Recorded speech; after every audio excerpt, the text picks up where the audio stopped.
Monsieur le Président, Monsieur le Premier Président de la Cour des comptes, Monsieur le Président de la Commission des finances, mes chers collègues, je crois qu'on peut saluer le fait, et c'est trop rare, c'est assez rare pour le souligner, que cette année, le rapport de la Cour des comptes fait l'éloge du service public et de ses agents. Et c'est vrai que si c'est dans l'adversité que se révèlent les valeureux, une chose est claire, notre service public est un joyau. Dans les administrations centrales, dans les collectivités territoriales, ce sont les fonctionnaires, les agents du service public qui ont permis au pays de tenir debout.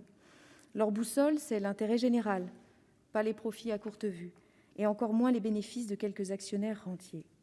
Mais les baisses de postes et de moyens opérées à marche forcée depuis tant d'années ont désarmé l'État et les services publics face à la crise. C'est finalement ce que je retiens principalement de ce rapport, n'ayant que quelques minutes pour en parler alors qu'il est si massif.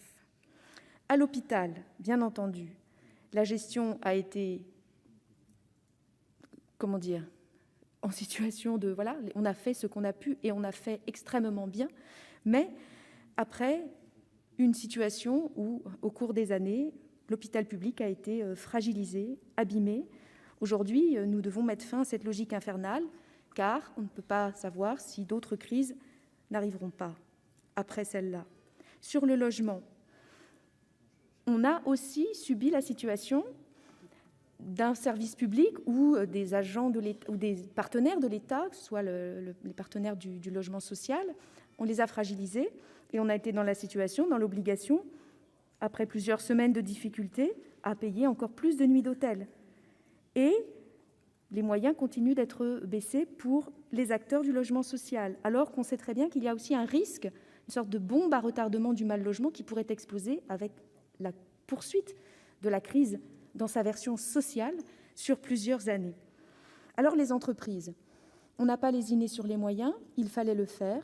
Cela dit, et la Cour le dit fort bien, on n'a pas été très regardant. Et je dirais qu'il faut maintenant être extrêmement attentif à la façon dont les agents de la DGFiP sont renforcés par un certain nombre de vacataires, mais on prévoit pour eux de nouvelles suppressions de postes. Ils sont actuellement en situation de subir un certain nombre de réformes.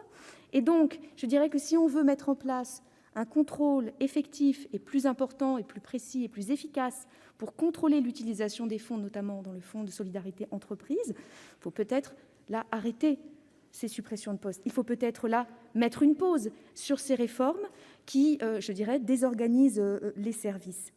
Donc finalement, faut-il continuer à désarmer l'État, à désarmer l'administration par les politiques de baisse des dépenses publiques que nous constatons depuis tant d'années ? Parce que c'était peut-être un petit peu ça la leçon à retenir, c'est que nous avons atteint un niveau de fragilité des services publics qui fait que notre service public a du mal à résister et a du mal à être au niveau de l'attente et des besoins de la population dans cette crise que nous traversons.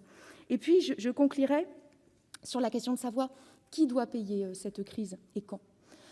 Moi, j'ai été extrêmement choquée par le fait que le ministre Bruno Le Maire exprime le fait que la réforme de l'assurance chômage, qui va faire 1 milliard d'euros d'économies, mais mettre en difficulté des dizaines de milliers de personnes, elle sert finalement à rétablir les comptes de l'Unédic. Parce que finalement, c'est se dire que ce sont les plus précaires qui vont aider à résorber les déficits créés pour la protection des salariés.